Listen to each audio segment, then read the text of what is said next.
Hi there! Today I'll be showing you the chain stitch and some of the variations that you can stitch that are based on the chain stitch. So let's see, here you can see a line of chain stitching that I've done. And here's something called a lazy daisy. And then here's a little heart that I made with 2 detached chains. A detached chain is just a chain stitch that's by itself and not connected to any other chain stitches. And I put a small little straight stitch in the middle of those to fill the space in. And then here are 3 detached chain stitches in different sizes. So there are 2 different ways you can make the chain stitch. I will show them both to you today. The first is the traditional way. So if you are left-handed, you can do the opposite of what I'm going to do. So I am right-handed, so I'm going to show the right-handed way. If you are left-handed, you can just do the opposite. So if I say left, then you do right. When you work a chain stitch the traditional way, I always work away from myself. You can work in any direction you want, but I am going to show you working away from yourself today. So you're going to come up at the beginning of your line of stitching. Just come up and bring your needle through. And you'll want to start with your needle threaded, obviously, and with a knot on the back. Okay, and then you're going to hold the working thread out of the way with your other hand. And then you're going to put your needle back in right next to where you came out.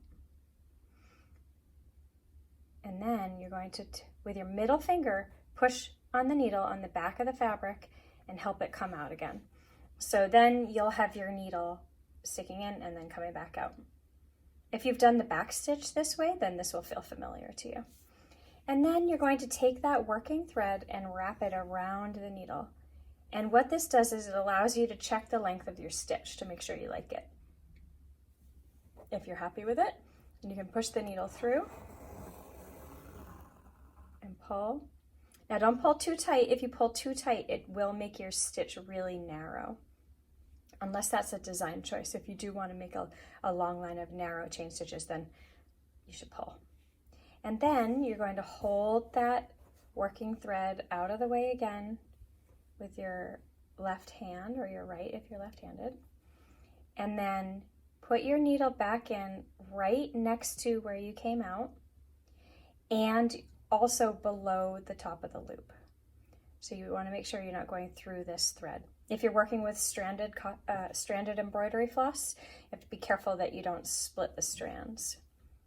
So go in and then come out again.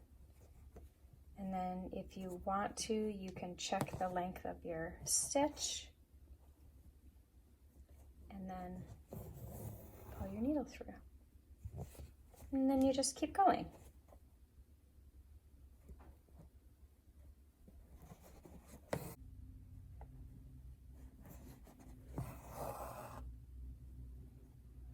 If you accidentally pull too tight, be sure to adjust your stitch before you move on.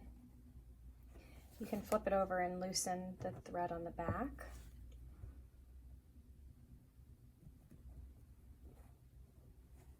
There, I like that better.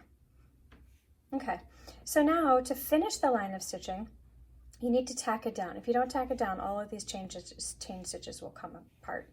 So once you've done your last stitch, take your needle and put it just over that loop. You're going to do a little tacking stitch to hold that down, like that. And now what you can do is go back and just kind of do a little adjustment. Sometimes the threads get pulled a little bit as you're working. Go back and adjust it. There you go. Now I'll show you the reverse chain stitch.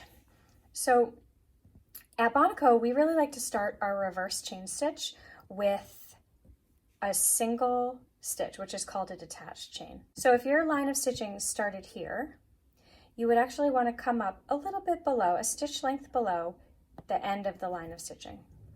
So you're going to come up and create 1 chain stitch, so 1 detached chain along your line of stitching. And then because it's by itself, you need to tack it down. And now what you're going to do is come up a stitch length below that detached chain. And then carefully thread your needle underneath that loop, not through the fabric, just under the loop. And then come back down. It can be tempting to pull it tight, but you don't want to pull it tight. If you pull it tight, you'll end up with really skinny chains. There you go. Just let it lay on the fabric. And come up again. Under. And back in right next to that stitch. And then you just continue on your way.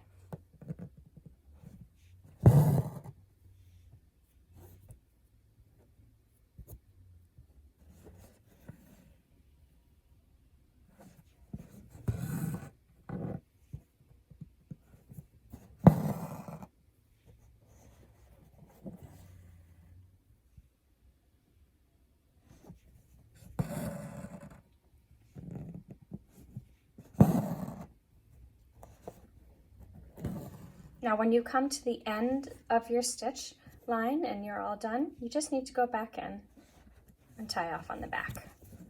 You don't need to tack that end down. And there you go. They look the same. Now they're just done. This is working away from you and this is working towards you.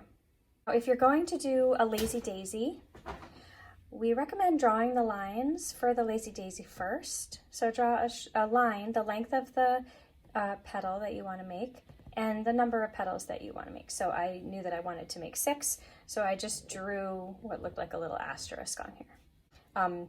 If you do a lazy daisy, you'll want to start each stitch in the middle, and then when you're all done, some people like to put a little French knot right there. It's a really nice look.